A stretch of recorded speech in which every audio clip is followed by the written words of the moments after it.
तीसरा है कि ऐसी दो संख्याएं ज्ञात कीजिए जिनका योग 27 हो और गुणनफल 182 हो। दो संख्याएं जिनका योग 27 है, तो ऐसी दो संख्याएं कौन कौन सी हो सकती है? तो यहां पर लिखते हैं हम लोग हल में, माना दो संख्याएं x तथा 27 माइनस एक्स है। अब ये कैसे मान लिया x और 27 माइनस एक्स? x तो चलो समझ में आता है, एक संख्या तो हम x मानते ही हैं, दूसरी y क्यों नहीं मानी?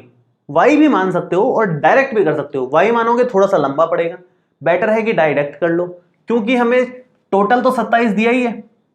दो संख्याओं का योगफल 27 है, एक संख्या अगर उसमें से x हो गई तो दूसरी 27 में से x घटाने पर जो बचेगी वही मिलेगी ना, क्योंकि इन दोनों का टोटल 27 ही हो रहा है ना। देखो x से x कट ही रहा है, टोटल 27 हो रहा है। तो दो संख्याएं जिनका योग 27 है वो कैसे लिखोगे आप? एक तो x लिख दोगे और दूसरी 27 माइनस एक्स लिख दोगे। ये हो गई दो संख्याएं जिनका योग 27 है। अब बोला गया है उनका गुणनफल 182 है। इनका गुणनफल करना जरा, x और 27 माइनस एक्स का गुणनफल करेंगे तो 182 आना चाहिए। करके देख लेते हैं इसको, सॉल्व आ जाएगा इससे आंसर। ये हो गया 27x माइनस में एक्स स्क्वायर बराबर में 182 आ रहा है। सब कुछ राइट साइड में ले जाओ, क्योंकि इसको उधर ले जाने से पॉजिटिव बन रहा है। तो 0 बराबर 182 तो था ही, ये 27x उधर आकर के माइनस का 27x हो जाएगा, ये उधर आकर के प्लस का एक्स स्क्वायर हो जाएगा। तो फाइनली क्या बना? फाइनली बना x square minus 27x plus का 182 बराबर में 0।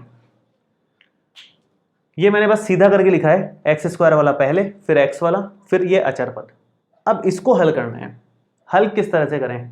हल करने के लिए रूल सेम है, जोड़ने या घटाने पर तो माइनस 27 चाहिए, गुणा करने पर 1 गुणा 182 चाहिए। मैं लिख देता हूं एक बार इसको कि जोड़ने या घटाने पर, ये रफ का काम है जो मैं रेड पेन से लिख रहा हूं ना, माइनस का 27 आना चाहिए और गुणा करने पर आपके मिलना चाहिए 182।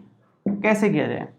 182 अपने आप में काफी बड़ी सी टर्म है, थोड़ी सी मुश्किल टर्म है। अगर इस तरह की मुश्किल टर्म्स आती हैं तो हम क्या करते हैं, उसके लिए गुणनखंड करके देख लेते हैं, उससे हमें थोड़ा सा आइडिया लग जाता है कि क्या बन सकता है।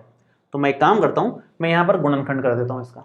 तो गुणनखंड 182 के अगर आप करोगे, 182 मैंने यहां लिखा, 2 का भाग दोगे तो 9, 1, 7 का जा रहा है इसके बाद सीधा 13 आएगा और फिर सीधा 13 का जाएगा 1 आएगा। बहुत सिंपल से गुणनखंड है इसके, 2 गुणा 7 गुणा 13, ये 182 बनता है। ठीक है, अब इसी में से छांटना है जो भी छांटना है। तो कॉम्बिनेशन ज्यादा बन ही नहीं रहे वैसे भी, या तो 2 ले लो और एक ये ले लो, 2 और 91, 2 और 91 को जोड़ने घटाने से 27 तो नहीं आ सकता। कुछ और सोचो, कुछ और में ये हो सकता है कि इन 2 को ले लो और इसे 1 को ले लो, 7 दूना 14 हो जाएगा और 13 अपनी जगह पर है ही। इन दोनों को जोड़ने पर आराम से 27 मिल रहा है, इसका मतलब हम 14 और 13 ले लेंगे। यहाँ पर 14 और 13 से इसको हल कर लो।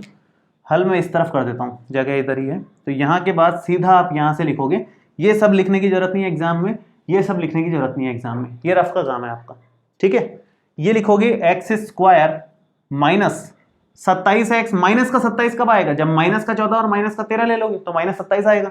तो माइनस का 14x माइनस का 13x और प्लस में 182, तो प्लस में 182 बराबर में 0 आ रहा है।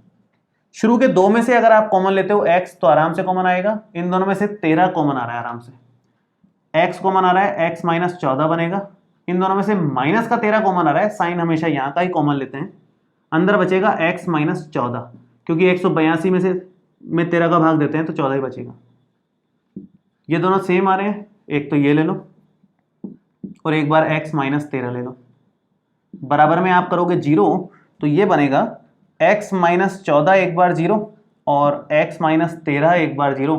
तो x का मान एक तो आ गया 14 और x का मान एक बार आ गया अपना 13। तो 2 मान आ रहे हैं 13 और 14।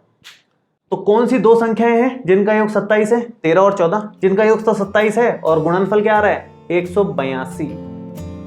ये है कहानी। ठीक है, तो बहुत आसान।